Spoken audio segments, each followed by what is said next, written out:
Hola, soy Benjamín Ugalde, profesor de Filosofía de la Universidad de Chile. Hoy vamos a revisar la frase de Protágoras, famosa, ¿cierto? El hombre es medida de todas las cosas.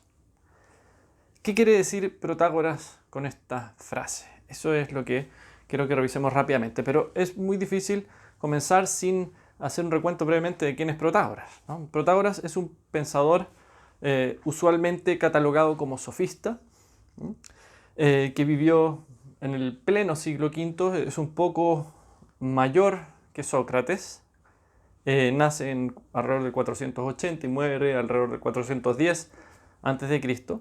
y desarrolló toda una actividad filosófica muy ligada, por supuesto, a la retórica, a los tribunales, a la vida política griega y ateniense en particular. Se dice que era amigo íntimo de Pericles, por ejemplo. Bien, ¿dónde encontramos esta frase de Protágoras? ¿Cómo es que llegamos al conocimiento de esta frase? De Protágoras no tenemos ningún texto, no ha sobrevivido ningún libro de Protágoras, ninguna obra. Sabemos que redactó una obra que tenía el título probablemente de La verdad, Aletheia,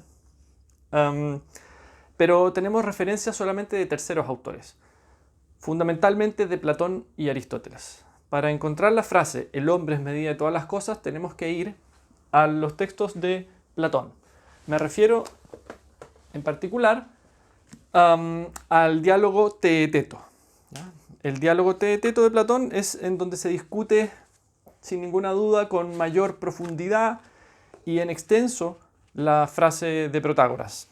Me refiero al texto más importante en toda la literatura. Y lo encontramos fundamentalmente en el 152a.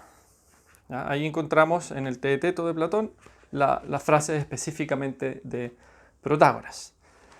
También podemos usar la edición de los fragmentos de los presocráticos. ¿Ya? Recuerden que toda la literatura anterior a Platón, básicamente filosófica, se perdió. Y por lo tanto, Hermann Diels, ¿ya? Y posteriormente Walter Krantz editan un texto. Diels es un gran filólogo alemán del siglo XIX y comienzos del XX. Editan un texto que se llama Los fragmentos de los presocráticos. Contiene los textos griegos. Es un cruce de toda la literatura griega, clásica en general, para encontrar los pasajes en donde se menciona a Protágoras y a los distintos autores, ¿no? Presocráticos. ¿Ya? Eso lo encuentran ustedes en el segundo volumen de Diels Krantz. Todos los pensadores así llamados sofistas por la tradición están recopilados dentro del volumen segundo de los fragmentos de los presocráticos de Diels. Eso solamente contiene el texto griego y una traducción alemana, pero es a partir de allí que se generan las traducciones de estos autores. Lamentablemente en Gredos los sofistas se los decidió traducir aparte, ¿ya? No dentro de los volúmenes de los presocráticos, a diferencia de lo que hace Diels. A mi juicio ahí hay un debate, pero creo que es un error separar a los sofistas de los presocráticos. La cosa es que hay un volumen aparte en la editorial Gredos, en la traducción de Melero. Y tenemos otra traducción también al español, que es la traducción de Solana Adueso, que está publicada por Alianza Editorial. ¿Ya? Bien, ¿qué dice la frase? ¿No? ¿Cómo suena? ¿Cómo se expresa en su lenguaje original? ¿No? Si vamos a hacer un trabajo hermenéutico, tenemos que ir a la frase misma. ¿Ya? En español, sabemos, es el hombre es medida de todas las cosas. En latín, muchas veces se la refiere de manera abreviada, simplemente como el homo mensura. Hombre, medida. En griego, ¿cómo sería? En griego es más o menos así. Anthropos, el ser humano. Panton, todas las cosas.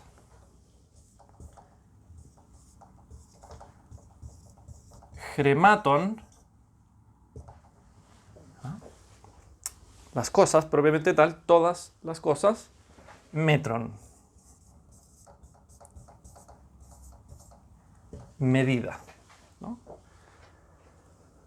En griego se puede suponer el verbo ser, cada vez que no hay verbo en la oración se supone el verbo ser, de modo que en este caso sería el hombre es, se supone, de todas las cosas medida. El hombre es medida de todas las cosas. ¿Ya? Anthropos no necesariamente denota género en griego. Aner es hombre, guiné es mujer, como género, digamos. En el caso de anthropos es el ser humano. ¿Ya? El primer problema que los intérpretes han visto en esta frase es cómo se interpreta el ser humano. Platón desde los inicios decide focalizar su interpretación en relación al individuo, porque anthropos puede significar básicamente el ser humano como especie, pero también los individuos, cada cual, ¿no? La discusión está en el Teeteto, ustedes pueden ir ahí a revisar en particular esa discusión, pero básicamente la doble interpretación es factible, pero digamos que la interpretación individualista es la que Platón defiende con más fuerza, digamos, o más bien la que ataca a Platón con más fuerza, pero es la que él postula como siendo lo que realmente quería decir Protágoras. Aunque la interpretación colectivista, podríamos decir, también aparece en algunos pasajes. La frase, pensémosla algo así como una suerte de frase de sabiduría, ¿no? Como toda frase de sabiduría está abierta a diversas interpretaciones y probablemente incluso el propio Protágoras la diseñó sabiendo que era bastante enigmática, ¿ya? Entonces el ser humano, ya sea particular, individual o colectivo, una ciudad, como también va a introducirse en la discusión platónica, cualquiera de las dos alternativas es defendible. Va a depender desde qué perspectiva estemos analizando, ¿no es cierto?, el pensamiento de Protágoras.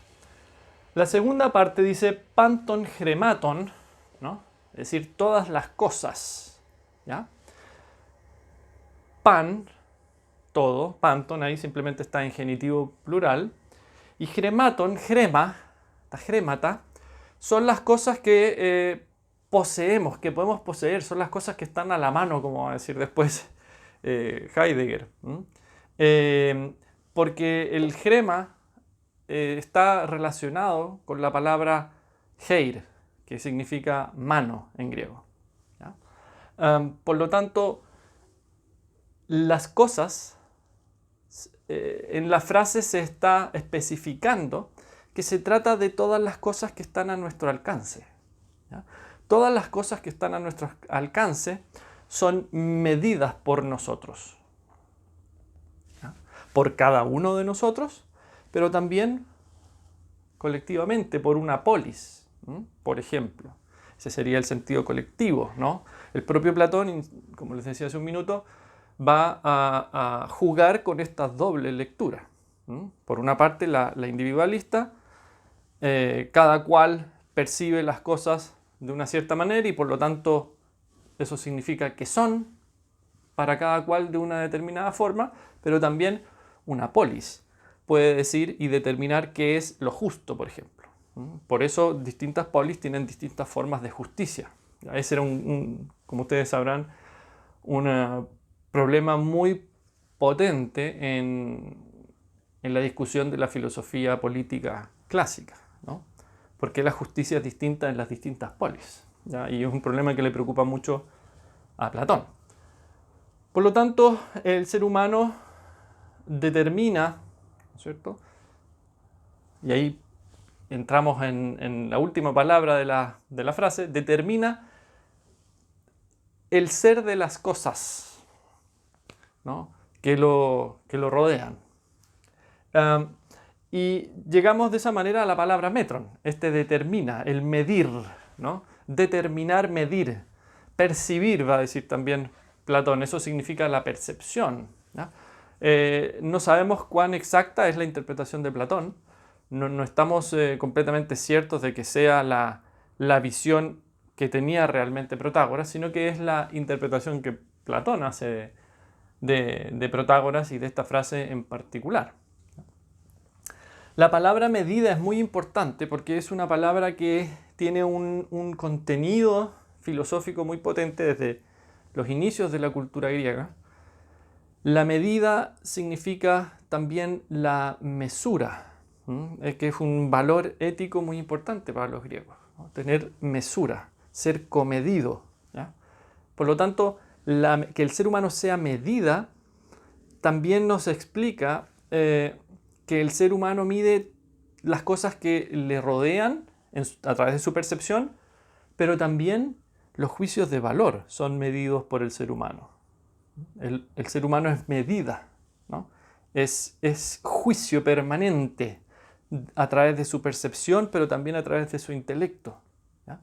Por lo tanto, la frase de Protágoras, por eso se vuelve tan amplia y tan interesante y tan potente, porque es capaz de mostrarnos, ¿no es cierto?, la fuerza del ser humano al percibir y al apreciar el mundo que lo rodea, ¿no? Bueno, la frase, ¿no?, puede tener una serie de interpretaciones en distintas esferas. Por ejemplo, ya hemos visto, a nivel ético, normalmente suele hablarse de un cierto relativismo, ¿ya? A nivel epistemológico, es decir, en respecto a nuestra capacidad de conocer, muchas veces se habla de Protágoras y de esta frase conteniendo, ¿no es cierto?, un cierto subjetivismo, ¿ya? Pero también, a su vez, una cierta comprensión del conocimiento en relación con la percepción, con la aistesis, ¿no?, con el percibir, ¿ya? Porque a través de la percepción nosotros, digamos, mediríamos las cosas. Las cosas no nos llegan en su ser propio, sino que nos llegan lo que alcanzamos a percibir de ellas, ¿ya? Entonces tiene un ámbito ético, un ámbito epistemológico, pero también hay un ámbito político. Y esto es muy importante para la filosofía de los sofistas en general, para la Atenas clásica, Pericles, la democracia.